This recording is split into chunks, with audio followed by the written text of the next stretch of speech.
দুটি ছবি আপনাদের সামনে রেখেছি। একদিকে বিধাননগরে তৃণমূলের পার্টি অফিস থেকে উদ্ধার হলো প্রচুর আধার কার্ড। বিধাননগরের বাসন্তী দেবী কলোনির ৩৬ নম্বর ওয়ার্ডের ঘটনা। ৫০টিরও বেশি আধার কার্ড তৃণমূলের পার্টি অফিস থেকে উদ্ধার করা হয়েছে। আমাদের ভোট দিতে দেওয়া হতো না, পিয়নের কাছ থেকে নিয়ে নেওয়া হতো সমস্ত আধার কার্ড, এমনটাই অভিযোগ করছেন স্থানীয় বাসিন্দা এবং বিজেপির কর্মী সমর্থকরা। পরে তৃণমূলের পার্টি অফিস থেকে কার্ডগুলি উদ্ধার করে পুলিশ।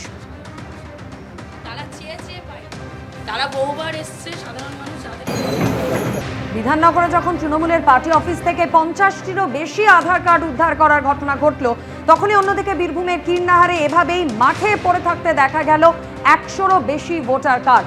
পশ্চিম পাড়ার মাঠ থেকে উদ্ধার হয়েছে ১০০রও বেশি ভোটার কার্ড। কার্ডগুলি পূর্ব বর্ধমান জেলার চিনিশপুর মল্লিক পাড়ার ভোটারদের, এমনটাই দাবি করেছেন স্থানীয় বাসিন্দারা। কার্ডগুলি সংশোধনের জন্য তার কাছে ছিল, এমনটাই দাবি এলাকারই এক অঙ্গনওয়াড়ি কর্মীর।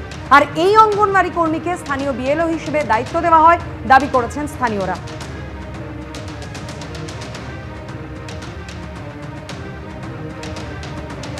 ম্যাক্সিমাম ১,০০০-২,০০০ পিস ভোটার কার্ড পড়ে আছে।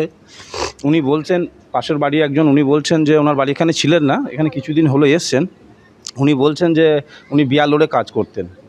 তা মেনলি হচ্ছে বিয়ালোরে কাজ যদি করে থাকে, তা যদি কার্ড চেঞ্জ হয়, কোনো নাম ক্ষেত্রে যদি ভুল থাকে, এপিক নাম্বারগুলো কিন্তু একই, এগুলো তো সন্ত্রাসমূলক কাজেও ব্যবহার হতে পারে। তা যাই হোক, যাতে প্রশাসনের উপর ছেড়ে দিলাম সুব্যবস্থা হয়। কার্ডগুলো কি পরিপ্রেক্ষিতে ওনার বাড়িতে ছিল এটা জানার জন্য পুলিশ তদন্ত করুক যে কী বিষয় এটা পাওয়া গেছে। এগুলো সব যে পাড়া প্রতিবেশী যারা সন্দেহ করছে, বাংলাদেশও হতে পারে, কিন্তু বিষয়টা সঠিক আমাদের জানা নাই। এগুলো সকালবেলা দেখলাম মাঠে পড়েছিল, এইটুকুই। এ তো পূর্ব বর্ধমান লেখা আছে, কেতুগ্রাম তো দেখাচ্ছে তো তাই, চিনিশপুর মল্লিক পাড়া, বেশিরভাগ কার্ডে ওই একই জায়গায়। গত যে সেপ্টেম্বর অক্টোবর মাস থেকে ইলেকশন কমিশনের অনুযায়ী, নিয়ম অনুযায়ী ওনারা যেটা করলেন যে পার্টের কর্মী থাকবেন এবং সেই পার্টেই যিনি বাসিন্দা হবে সেই পার্টেই উনি বিএলও কাজ করবেন। সেই অনুযায়ী আমার ছিল ৩৩ পার্টের কাজ, আমি বাসিন্দা ছিলাম ৩৪ পার্টে। বিএলও কাজ যখন করতাম, কোনো কেউ হয়তো ফটো ইমেজ হয়েছে কি ভুল সংশোধনের বয়সের অথবা বাবার নাম মায়ের নাম বা নিজের কোনো কিছুর জন্য নতুন এপিক অ্যাপ্লাই করার পরে ওরা নতুন এপিক নিত এবং পুরনো এপিকগুলো আমাদেরকে বলা ছিল নিয়ে নেওয়ার জন্য। এবার সেগুলো আমরা ব্লকে জমা দিতাম এবং ২৫ টাকা করে ওনারা নিতেন, আমরা সেই ২৫ টাকা করে কালেক্ট করে দিতাম। তারপর থেকে যখন ২৫ টাকা নেওয়াটা ব্লকে বন্ধ হয়ে গেল, নিত না, কিন্তু বলতো পুরোনো কার্ডগুলো আপনারা নিয়ে নেবেন। যার জন্য আমরা পুরোনো কার্ডগুলো কালেক্ট করে রেখে দিয়েছিলাম।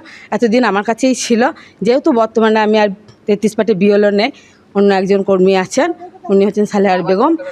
যার জন্য কার্ডগুলো আমার কাছেই ছিল, হয়তো কোনো রকম ভরাই ছিল, বের করে দিয়েছে, এখন ওটা পড়ে রয়েছে, কি আর বলবো।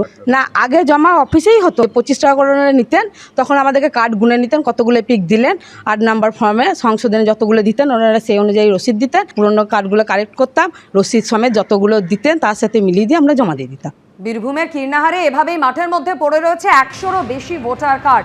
আর এই ঘটনা নিয়ে সিউড়ির নবনির্বাচিত বিজেপি বিধায়ক জগন্নাথ চট্টোপাধ্যায় কি বলেছেন শোনাবো। যেভাবে কেতুগ্রাম বিধানসভার গুচ্ছ গুচ্ছ ভোটার কার্ড কীর্ণাহারে পাওয়া যাচ্ছে, নানুর বিধানসভায় পাওয়া যাচ্ছে, সেটা কিন্তু খুব উদ্বেগের এবং চিন্তার। শোনা যাচ্ছে যে নাকি বিএলও বলছেন যে তার কাছে থেকে গিয়েছে, তার মানে তো কয়েকশো ভোটার ওই বুথের বঞ্চিত হয়েছেন। এই বিএলওরা যারা তৃণমূলের চাপে কাজ করেছে এবং তৃণমূলের ষড়যন্ত্রের শিকার হয়ে এইভাবে প্রকৃত ভোটারদের বঞ্চিত করেছে, তাদের বিরুদ্ধে কমিশন ব্যবস্থা নেবে। আমরা কমিশনের কাছে সেই দাবি জানাবো।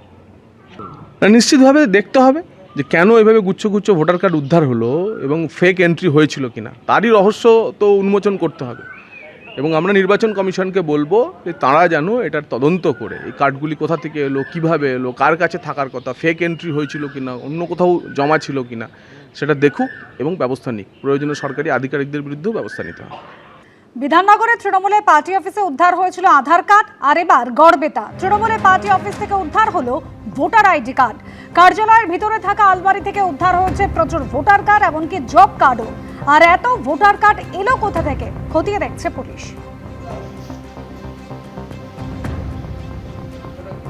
গড়বেতা ৩ নম্বর ব্লকের ভুয়াদহ অঞ্চলে একটি পার্টি অফিসে দেখুন ছোটটারা মুক্ত বুথ তৃণমূল কংগ্রেস কার্যালয়।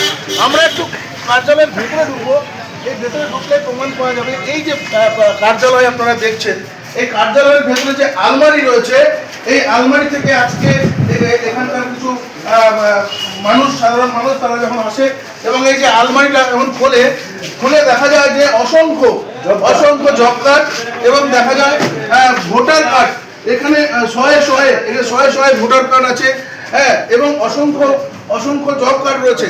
এবং পার্টি অফিসে এই জব কার্ড কেনই বা আছে, কাদের এই ভোটার কার্ড সব মিলে দেখছে, বাইরে পুলিশ রয়েছে, সবাই এসছে, এখনো পর্যন্ত একটি আলমারির একটা অংশ খোলা যায়নি। এলাকার লোক মনে করছে যে এইটি খোলা হলে আরো অনেক কিছু নথি বেরোতে পারে। অর্থাৎ এত মানুষের ভোটার কার্ড, এত জব কার্ড, হাজার জব কার্ড কেন পার্টি অফিসের আলমারিতে বন্দী রয়েছে, সেটাই মানুষের কাছে এখন প্রশ্ন।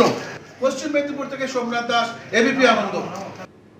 গড়বেতায় তৃণমূলের পার্টি অফিস, যেখানে আলমারির ভিতরে রাখা ছিল প্রচুর ভোটার কার্ড এবং জব কার্ড, আর এই নিয়ে বিজেপির কি বক্তব্য শোনাবো। তৃণমূলের পার্টি অফিসে হাজার ভোটার কার্ড, যেটা দীর্ঘদিন ধরে আমাদের সম্মানীয় মুখ্যমন্ত্রী শুভেন্দু অধিকারী দাবি করে এসেছিলেন যে অবৈধ ভোটার কার্ড, অবৈধ রোহিঙ্গা যে পশ্চিমবাংলায় দিকে ছেয়ে গেছে, সেটাই আজ তার জলজ্বলন্ত প্রমাণ। এই তৃণমূল পার্টি অফিসে আপনার হাজার ভোটার কার্ড, হাজার আধার কার্ড পাওয়া যাচ্ছে। এরকম ভোটার কার্ড, আধার কার্ড আপনারা প্রতিটা তৃণমূল পার্টি অফিসে যদি খোঁজেন, প্রতিটা জায়গাতে আপনারা পাবেন এরকম হাজার ভোটার কার্ড, আধার কার্ড অবৈধভাবে। এইটাই ছিল মমতা ব্যানার্জির ভোট ব্যাংক। এবিপি আনন্দ, এগিয়ে থাকে, এগিয়ে রাখে।